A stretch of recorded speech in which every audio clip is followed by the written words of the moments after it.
녹화를 시작합니다.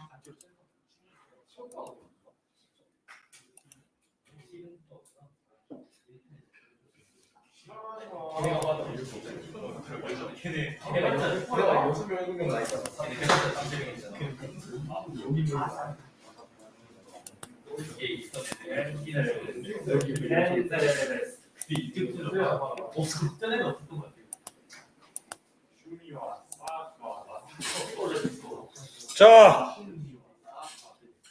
원소의 주기적 성질 마지막 이온화 에너지에 대해서 살펴보기로 하겠습니다. 이온화 에너지. 이온화 에너지가 뭘까?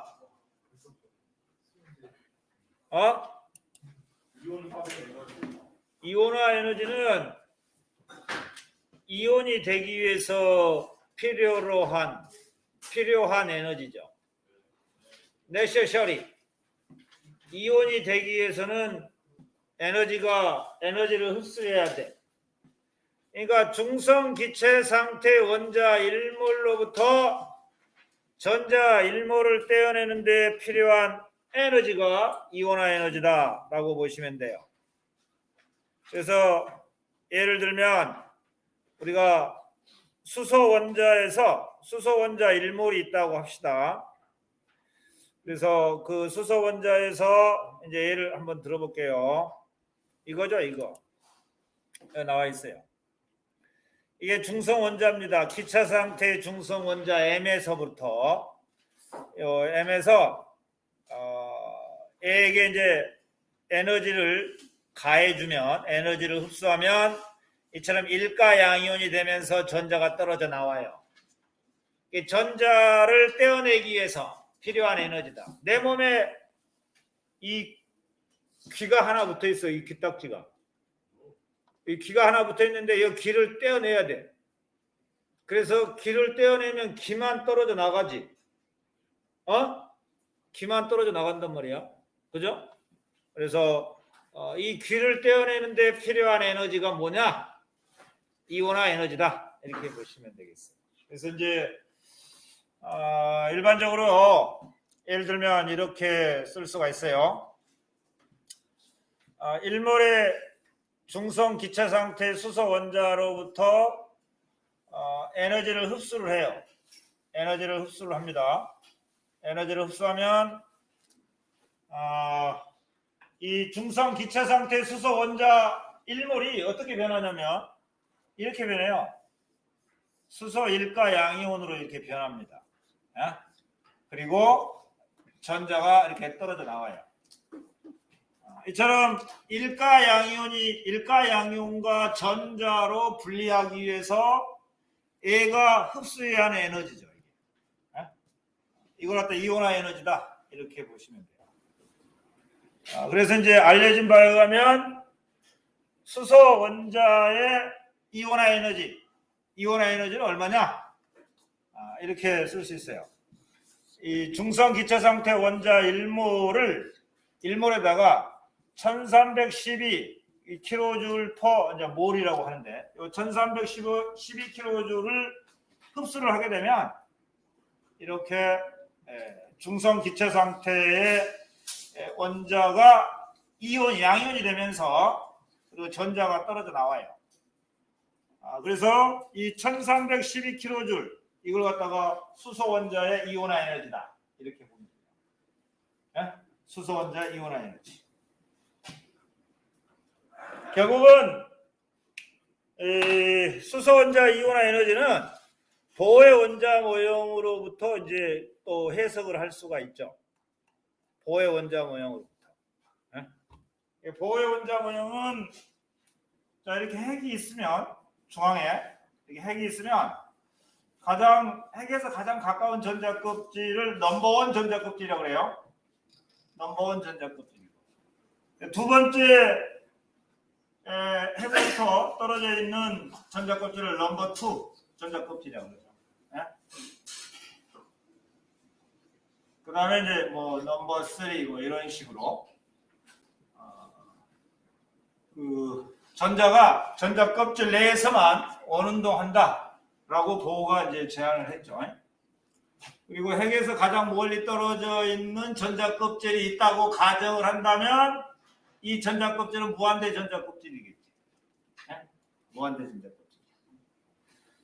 그러면 이제 수소 원자의 이온화 에너지는 이제 뭘 의미하냐면 넘버원에 있던 이 전자를 갖다가 이 무한대 전자껍질로 보내기 위해서 필요한 에너지다. 이렇게 보시면 돼요. 다시 말해서 K전자껍질에서 놀고 있는 수소 원자의 전자를 무한대 전자껍질로 보내기 위해서 필요한 에너지죠. 무한대 전자껍질로 보낸다는 것은 결국 이 수소 원자에서 전자를 떼어낸다. 이런 의미를 가지고 있죠. 무한대 전자껍질로 보낸다. 수소 원자에서 전자를 떼어낸다. 이런 얘기죠. 우리가 이제 이 보의 원자 모형의 이론에 의하면 우리가 낮은 전자껍질에서 높은 전자껍질로 전자가 전이할 때는 에너지를 흡수하죠. 에너지를 흡수합니다. 그래서 요 흡수하는 에너지를 갖다가 에너지를 흡수하는데 이때 흡수하는 에너지를 갖다가 수소의 이온화 에너지다. 이렇게 보시면 돼요. 그러면 이제 이 이온화 에너지 값이 수소의 이온화 에너지 값이 1312가 나오는 걸 봐야지. 그죠? 자, 보의 원자 모형에서는 넘버원 전자껍질의 에너지를 얼마로 정했냐면 마이너스 얼마지? 1제곱분의 1312 kJ/몰이라고 정의를 했어요. 그 다음에 두 번째 전자껍질의 에너지를 얼마로 정의했죠? 마이너스 2의 제곱분의 1312라고 또 정의를 했고요. 세 번째 전자껍질이 갖는 에너지를 E3라고 한다면 E3의 값은 마이너스 얼마냐? 9분의 그죠? 3의 제곱이니까 9죠? 3의 제곱을 할게요. 3의 제곱분의 1312라고 정의를 했어요. 그죠? 그러면 무한대 전자껍질이 갖는 에너지 값은 어떻게 쓸 수 있을까? 무한대 전자껍질이 갖고 있는 에너지, 이 무한대는 어떻게 쓸 수 있지? 마이너스 무한대의 제곱분의 1312야. 무한대의 제곱은 얼마지? 무한대. 무한대분의 상수니까 이거 얼마야? 0이라고 볼 수 있지. 그죠? 0이라고 볼 수 있어. 자, 보의 원자 모형에서 정의한 바에 의해서 그러면 첫 번째 전자껍질에 있던 전자를 무한대 전자껍질로 옮기기 위해서 필요한 에너지는 얼마냐? 얼마나 이게? 그럼 이 델타 E를 계산해보자. 델타 E는 어떻게 계산하지? 이 무한대에서 이 원을 빼야지. 그럼 이 무한대가 얼마지? 제로 마이너스 1의 제곱분의 1312야. 그럼 계산하면 얼마 나오지? 1312가 나오지. 결국은 보호가 제안한 원자 모형에 의해서도 수소 원자의 그 바닥 상태, 넘버원 전자껍질에 있던 전자를 무한대 전자껍질로 옮길 때 필요한 에너지는 1312kJ 나온다. 라고 우리가 증명을 할 수 있다. 이런 얘기죠. 그래서 이제 이온화 에너지라고 하는 것은 전자를 핵으로부터 완전히 분리하기 위해서 필요한 에너지다. 완전히 떼어내면 이제 양이온이 되죠. 그죠? 양이온. 이렇게 정의를 하고 우리가 이온화 에너지에 대해서 좀 알고 있으시면 되고요. 자, 그러면 이제 이게 이온화 에너지의 정의인데 순차적 이온화 에너지가 뭐냐라고 하는 걸 좀 알아야 돼. 그러면 이제 핵에서 멀리 떨어져 있는 전자를 하나씩 떼어낼 때 필요한 에너지죠. 이게 순차적 이온화 에너지야. 그래서 순차적 이온화 에너지 값을 우리가 이제 예를 들어서 설명을 해보면, 자, 원자번호 13에 알루미늄이 있어요. 자, 알루미늄은 몇 쪽이 몇 쪽 원소지? 3주기 1조. 3주기? 1조. 저 1조. 1조 아니에요? 3주기 13족이죠? 3주기 13족? 그죠? 그러면 이제 이렇게 돼요. 1조. 자, K전자 껍질, 보의 원자 모양에 따라서 전자를 한번 배치를 해볼게요. 보의 원자 모양에서.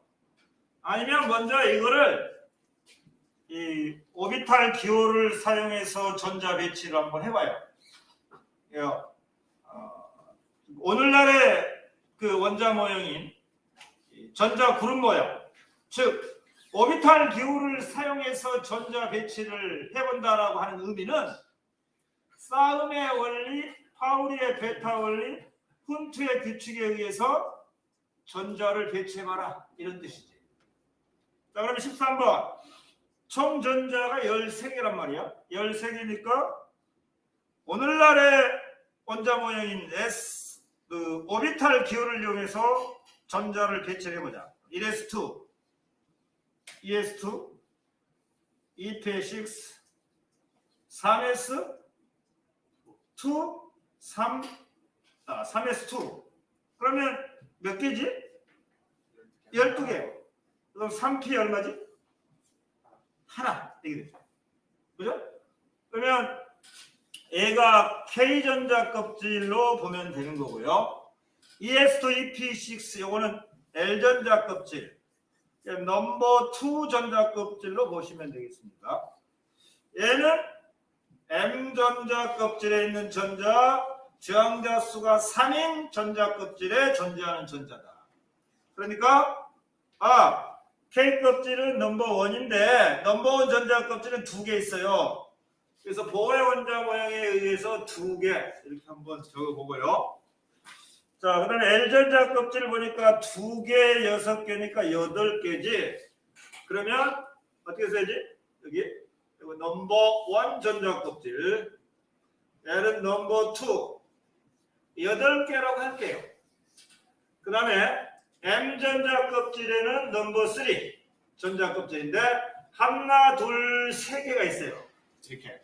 그래서 알루미늄은 3주기 13조 원소이니까 최각전자가 하나, 둘, 3개다 이런 거예요. 그러면 이온화 에너지라고 하는 것이 무엇이냐? 핵으로부터 멀리 떨어져 있는 전자를 하나씩 떼어낼 때 필요한 에너지죠. 그러면 예를 들면 얘를 떼어내는데 필요한 에너지를 E1이라고 하자. E1. 그 다음에 얘를 떼어냈으니까 얘를 또 떼어내는데 필요한 에너지가 E2가 되겠지. 전자를 핵으로부터 구속받고 있는 전자를 핵으로부터 떼어내려면 에너지가 필요해.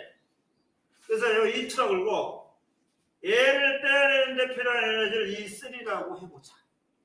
그럼 이게 제1 이온화 에너지, 제2 이온화 에너지, 제3 이온화 에너지란 말이야. 그 다음에 떼어내려면 어느 쪽으로 가야 되지? 여기는 다 떼어냈지 이제. 여기는 다 떼어냈으니까 이쪽으로 가야지. 그럼 여기 총 몇 개 있다고 그랬지? 하나, 둘, 셋, 넷, 다섯, 여섯, 일곱, 8개야. 그럼 요거부터 해보자. 이걸 떼어내는데 필요한 에너지를 갖다가 E4라고 해보자. 그 다음에 이걸 떼내는데 필요한 에너지를 E5라고 해보자. 이렇게. 그러면 한번 봅시다. 전자를 하나씩 떼어내 가다 보면 양성자 수는 그대로인데 전자는 계속해서 줄어들어. 그러면 떼어내는데 에너지가 많이 들까 적게 들까? 상대적으로 전자가 줄어들면서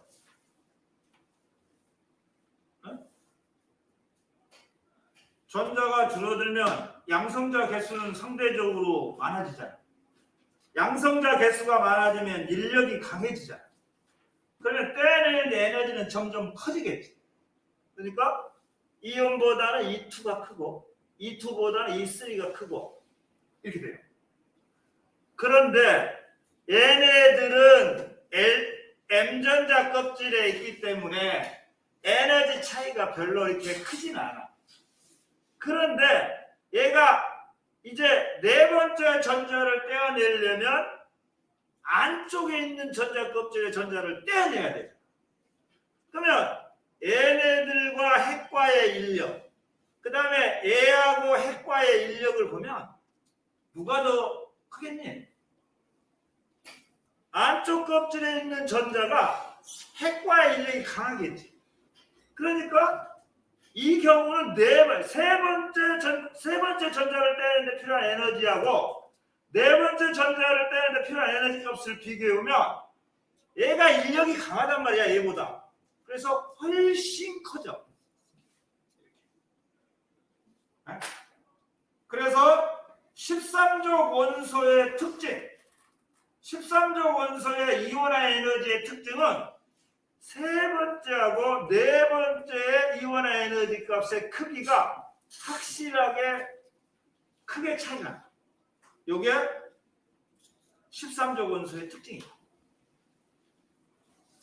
그러면 1족 원소의 특징은 뭘까요?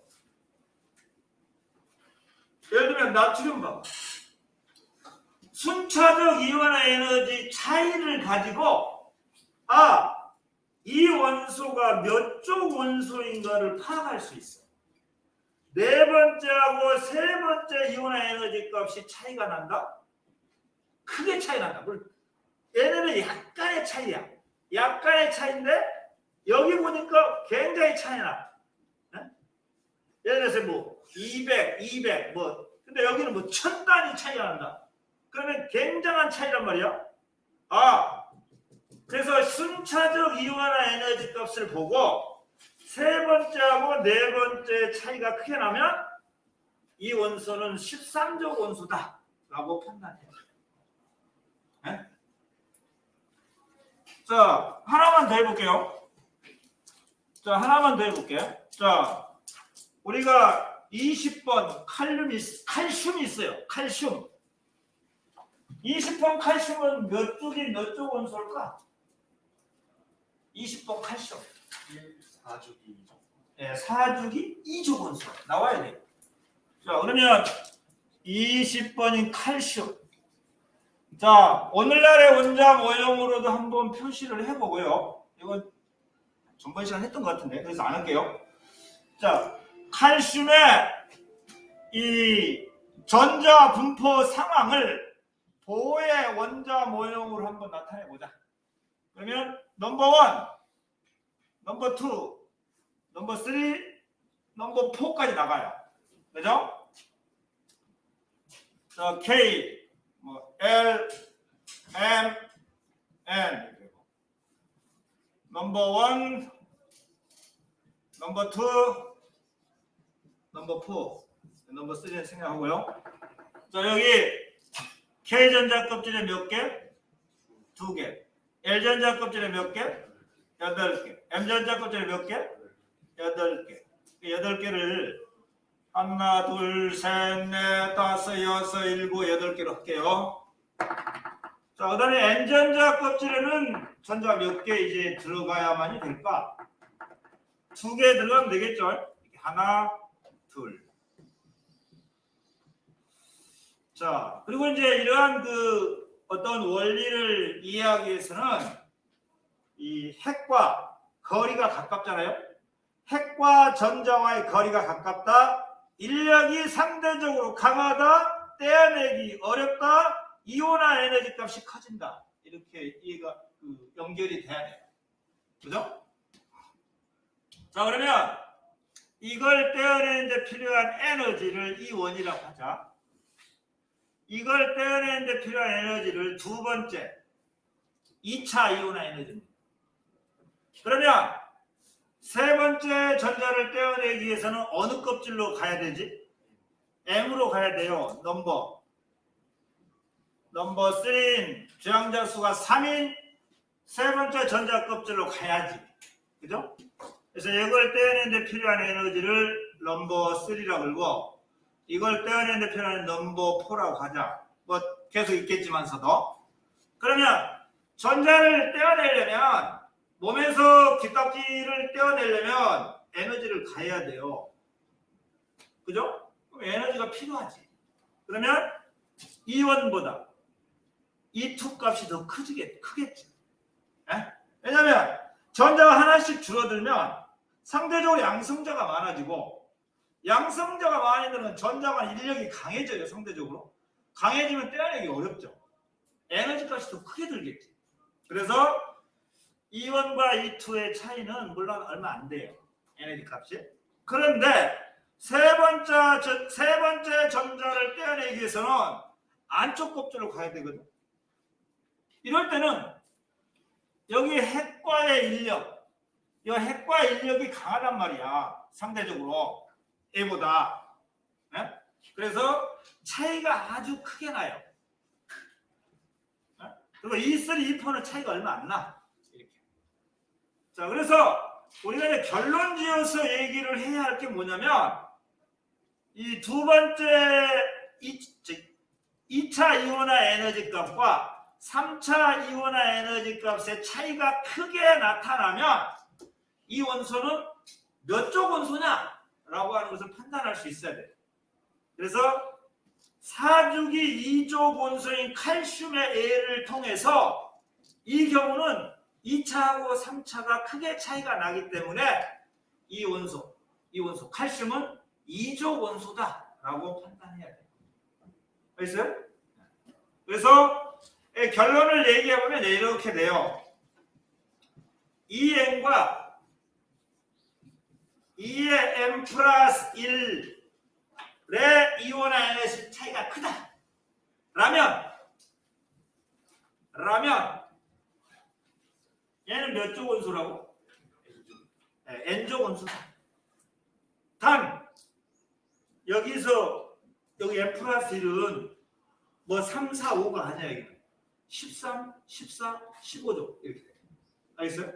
여기서 1이면 선 2. 이거는 맞아.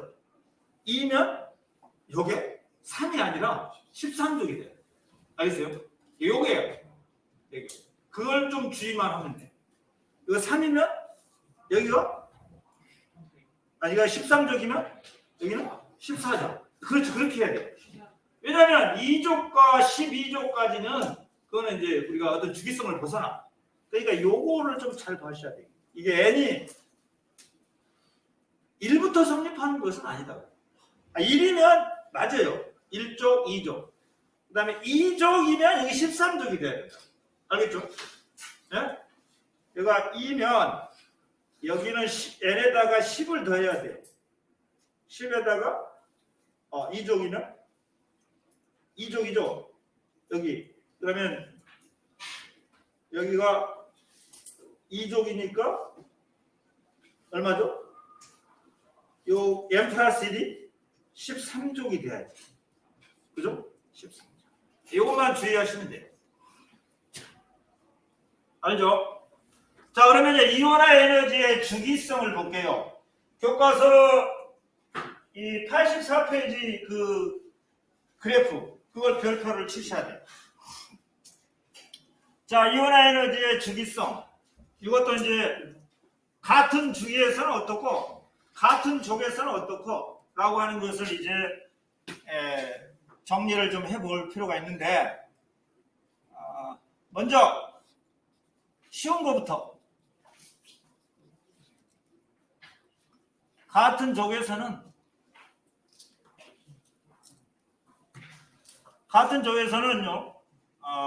원자 번호가 커질수록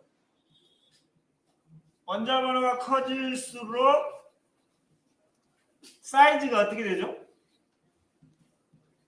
사이즈가 커지죠?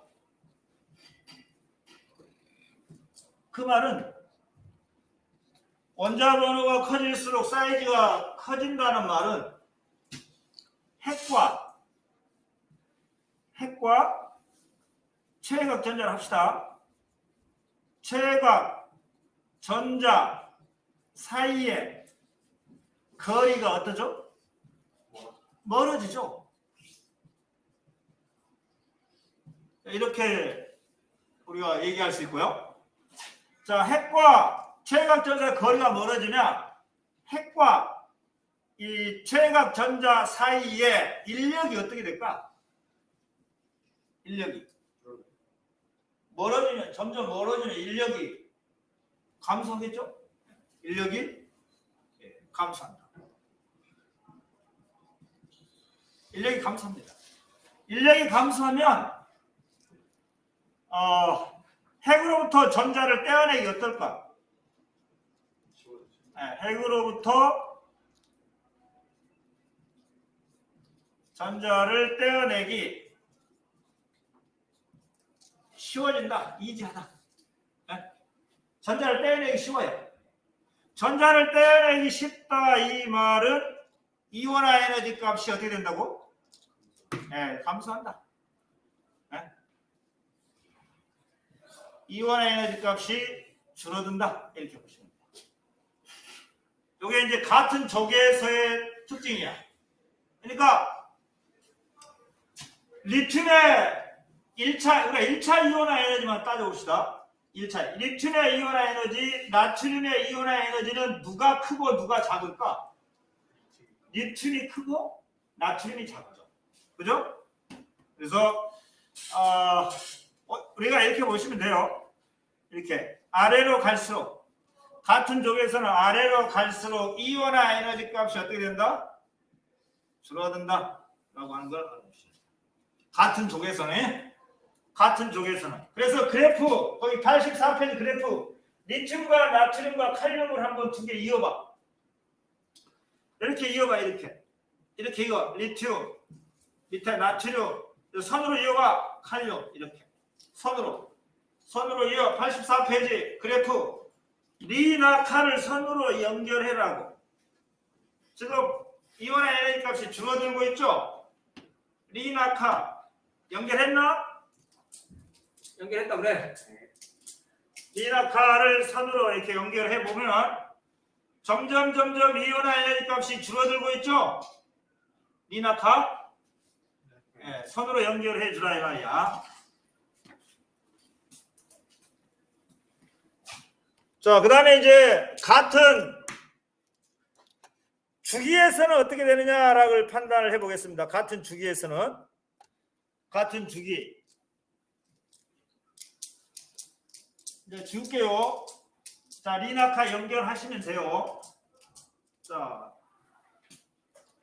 두 번째 이온화 에너지 주기성 같은 주기에서는 어떠냐? 같은 주기에서는요. 우리가 앞에서 배웠어요. 이 원자 번호가 증가할수록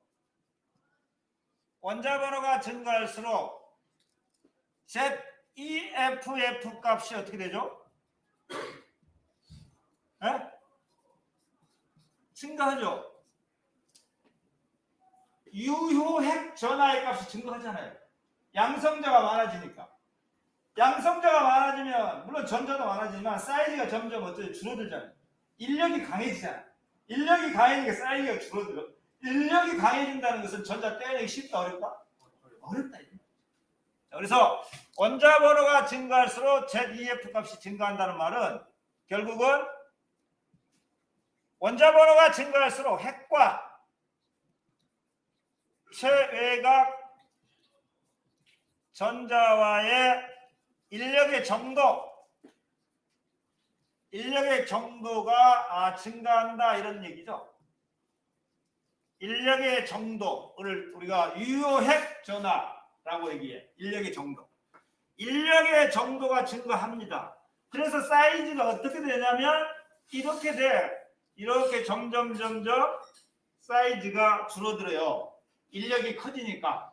인력이 커지면 사이즈가 줄어들고 인력이 커지면 전자 떼어내기가 쉬워 어려워? 어렵죠. 그래서 결국은 원자 번호가 증가할수록 전자를 떼어내기 어렵다. 전자 떼어내기가 어렵다. 디피컬트하다. 뭐 이런 얘기죠.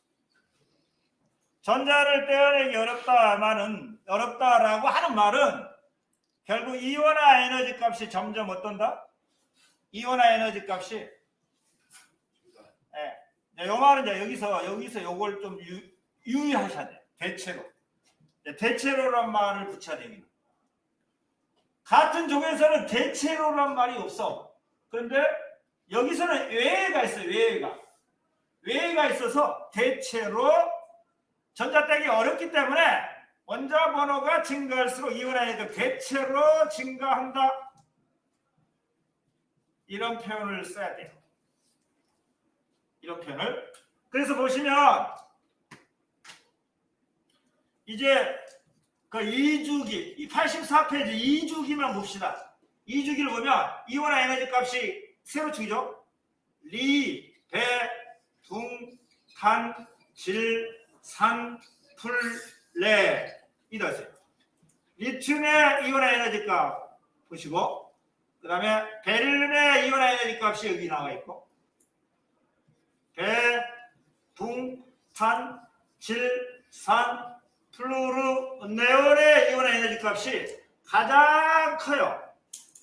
그래서 2주기만 한번 이렇게 동그라미 한번 해보십시오. 대체로 증가하고 있죠. 리의 84페이지. 자, 근데 A가 두 군데가 나와. A가 3주기도 마찬가지야. 3주기도 2족과 13족, 15족과 16족이 A예요. 2족과 13족, 15족과 16족이 A다. 자, 그것을 왜 A를 이렇게 지금 설명을 할 수 있느냐? 그 값도 이제 85페이지에 나와 있는데, 여기 왜 이걸 설명해. 설명. 또 여기도 설명. 설명만 하면 돼요. 오케이? 자, 어떻게 설명하냐면 이렇게 설명해요. 자, 4번인 베릴륨을 오늘날의 원자 모형을 가지고 설명합니다. 자, 5번인 붕소가 있어요. 4번인 베릴륨을 4번의 베릴륨의 전자 분포 상황을 오비탈 기호를 이용해서 한번 나타내보자. 어떻게 나타낼 수 있지? ES2, ES2입니다. 이거 핵으로부터 좀 멀리 떨어져 있는 거야. 요거는 1S2, ES2, EP 얼마지? 1이다 말이야. 그죠? 자, 그러면 핵으로부터 멀리 떨어져 있는 이 전자를 떼어내기가, 자, 핵으로부터 좀 더 가까이 있는 여기 두 개 중에서 뭐 여기 1 플러스 1 합시다. 요거 하나를 떼어내는데 드는 에너지를 비교해보면 멀리 떨어져 있으면 전자를 떼어내기가 쉽겠지. 그리고 여기는 두 개가 완전히 꽉 차 있어. 어떻게 보면 요 멀리 떨어져 있어. 그러니까 이걸 떼어내는 데가 더 쉬워요. 이걸 떼어내는 데는 더 디피컬트하다. 뭐 이렇게 설명을 해요. 그러면 이걸 떼어내는데 에너지가 적게 든다는 말은 결국은 이 5번인 붕소의 이온화 에너지 값하고 4번인 베릴륨의 이 이온화 에너지 값을 비교해보면 누가 더 크다고? 이게 더 크다. 이렇게 설명을 해요.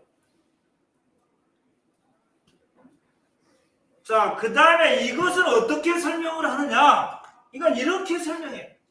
이거는. 자, 이쪽으로 끝으로 올라올게요. 7번인 질소, 8번인 산소, 오늘날의 오비탈, 다시 말해서 오비탈 기호를 이용해서 한번 나타내보자. 1s2, ES2, EP 얼마? 3고요. 요거 1s2, ES2, EP 얼마지? 4죠. 자, 그럼 EP3를 볼게요. EP3는 우리가 이렇게 네모로 한번 표시를 해보자. PX, PY, PZ. 그 다음에 EP4는 이렇게 한번 보겠습니다. 자, 네모로 표시해보면, 자, 이거는 하나씩 짝을 지어요. 그 다음에 이거 하나씩 분포한 다음에 짝을 짓게 됩니다. 그죠? 이런 차이입니다. 질소와 산소의 전자 분포 상황을 보면 여기 EP3에 한 개씩 들어가기 때문에 전자가 짝을 이루지 않고 있어서 반발력이 별로 없어. 그런데 이 경우는 한 개씩 짝을 짓는데 여기가 짝을 짓고 있어. 그러니까 얘가 짝을 짓고 있으니까 이보다는 반발이 더 심해. 반발력이 커져요. 반발력이 커지면 전자를 떼어내기가 쉽지. 얘는 반발이 없어. 안정해. 반발력이 커지니까 우리가 쉽게 이지하게 떼어낼 수 있어. 이지하게. 그러면 이지하게 떼어낼 수 있다. 떨어져 나갈 수 있어. 왜냐면 서로 반발해서 떨어져 나가니까 이지하게 떨어져 나갈 수 있으니까 결국은 이렇게 정리를 할 수 있죠. 7번인 질소의 이온화 에너지 값하고 8번인 산소의 이 이온화 에너지 값을 비교해 보면 결국 누가 더 크다? 얘가 더 크다. 얘는 안정해. 얘는 반발해서 쉽게 떨어져 나가버려. 반발하기 때문에. 그래서 반발력으로 쉽게 떨어져 나갈 수 있다. 이온화 에너지 값이 작다. 이런 얘기지. 그래서 같은 주기에서는 요 두 개, 요 2족과 13족, 그 다음에 15족과 16족이 그 외적인 부분이라고 보면 되고, 그럼에도 불구하고 대체로 증가하고 있습니다. 대체로 증가하고. 그래프 해석을 잘 해 주시고, 해석도 아마 그렇게 해서 교과서에 나와 있는지 모르겠어요. 안 나왔습니까? 밑에 이제 거기 85페이지 거기 베릴륨과 붕소, 그다음에 질소와 산소보다 이온의 큰 까닭을 오비탈의 전자 배치와 관련지어 생각해 보자 이렇게 나와 있죠. 85페이지 맨 밑에 베릴륨과 붕소, 질소와 산소의 그 이온화 에너지 값이 외가 있는데 그 외를 오비탈의 전자 배치와 관련지어 생각해 보자 라고 하는 게 지금 이미 설명했던 내용이야. 네? 베릴륨과 붕소의 전자 배치, 질소와 산소의 전자 배치를 통해서 왜 붕소가 커야 되는데 작은가, 산소가 커야 되는데 질소보다 작은가 라는 우리가 알아보자. 이거 뭐야? 벌써 좀 쳤나? 아니, 오케이. 깜짝 놀랐어요.